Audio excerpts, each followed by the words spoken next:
Hi there, Sandra here from Create in Spain and Siser, Juliet Beginners to Pro.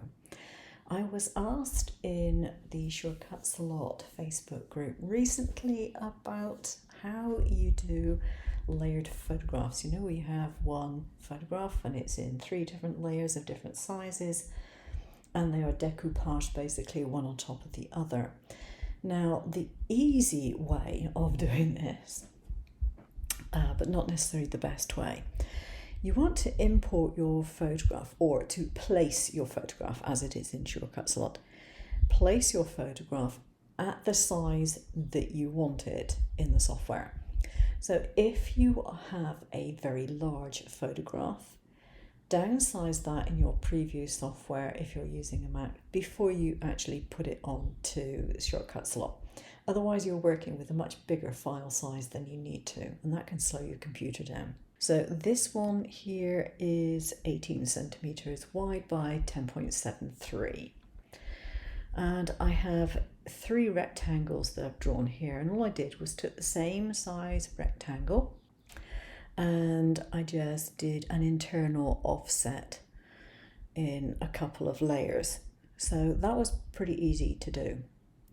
So how do you actually get it to do this without having to print more than one image, full-size image that is? Well, the very, very easy way of doing it is to simply layer these over here and let it cut it. But that doesn't give you any wriggle room, it doesn't give you any overlap, and it can lead to some amateurish looking results. What ideally you want to do is have your 3 layers but have a tiny bit of overlap so that you don't see any space behind them. So the way to do this is to create your photograph, to have your layers drawn at whatever size it is that you want to draw them. And you want to duplicate that page basically so that you've got 3 copies of it. So I've got page 2, page 3. And then for page 4, I just want to duplicate this bit. So that's what I got for page 4. So let's go back to page 1. So how am I going to easily do this? Well, these need to be set to, or at least the outer one needs to be set to a cut line, but that is pretty much automatic when I've drawn it. So this is a print and cut. So my outside line is the correct size to go in this, because this is a print only. If you look at this, there's no cut line there. So that will be my outside line.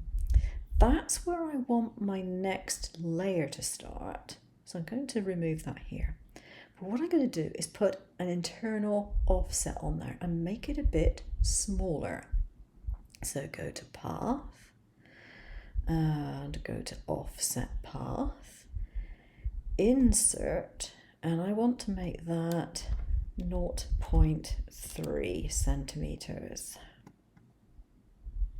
Okay, so I want to put that in here and I need to make it so that it's in the middle, like that.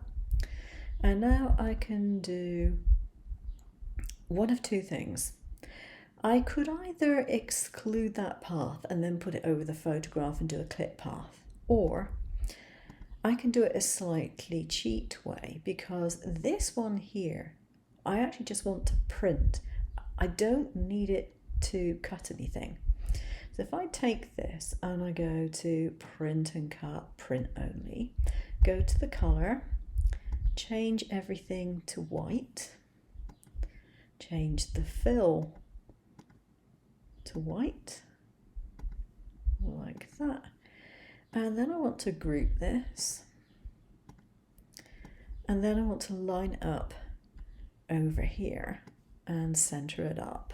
So again, center it and group the entire lot. And now if you look at the preview, the area that's going to print, if I switch off and cut lines, that whole area will print, but it's not going to print the picture because it has a shape over the top of it. And if I switch off the printable and put the cut lines on, it's only got an outside cut line, which is what I want it to have. I don't want it to have an inside cut line. So that layer is done, and I can delete that one. For layer 2, what I want to do is take this one away. So this one becomes my outside layer, which would be that size. Now I need to make it so that it's in the center there.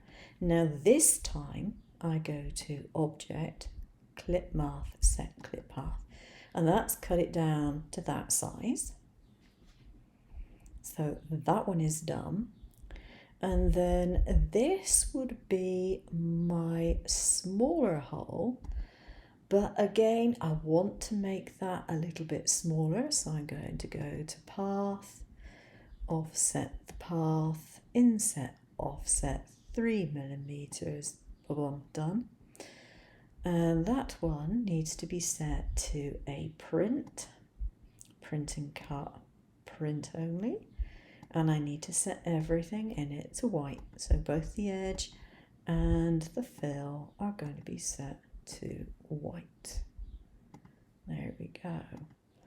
And now that goes into the center of that. And it gets lined up. And it gets grouped. Now, if I look at the preview, even though I still, if you roll over, you still get this outer line. If you look at the preview, the only cut line I'm getting is that one there, and the printable is inside, and that area, the printable, will be covered by white, so that is fine. When it comes to the last one, what I want is to have this one only, nothing else. This one is going to go over there, and it is going to be cut out. So I can just line it up, go to Object, go to Clip Path, set the clip path, and it's done it. When I go to Preview, you can see the printable, and if I switch off the printable, you can see the cut. So I can get rid of that. So go back to page 2, let's try it out, do a copy, go to page 1, do a paste, and when you're rolling over you can see the lines, and you should be able to see just about that the lines are slightly bigger than the hole, so that one works. And then if we go to page 3, we go to copy, page 1, and we paste, and that one goes over there, and again it is slightly bigger than the hole. You just, so you can do that and do that. So we have the big one, we have the medium one, and we have the little one, all on the same page, and then we can simply put in our registration marks. I've got mine 4 millimeter from the outside edge of the paper, and I should be able to print that without any difficulty. I can make that one go up a little bit if I want to give it a bit more clearance, but they're well clear of the registration marks, so that shouldn't be a problem. That's how you do it, and you'll get a slight overlap for each layer when you stack it together, and that makes it look a bit more professional. So why have I got this area here with these in? Well, the simple reason is if you want to make a card frame for those layers, you can just do an offset and you'll have your frame. So for example, I can take this one, I can go to Effects, Shadow Layer, Inset Shadow, and I can put 0.3, Outline Only. And there we go, we have our little frame. And if you're going to cut it out from card rather than print, all you need to do is group it. You don't need to exclude it because you're not doing anything else with it.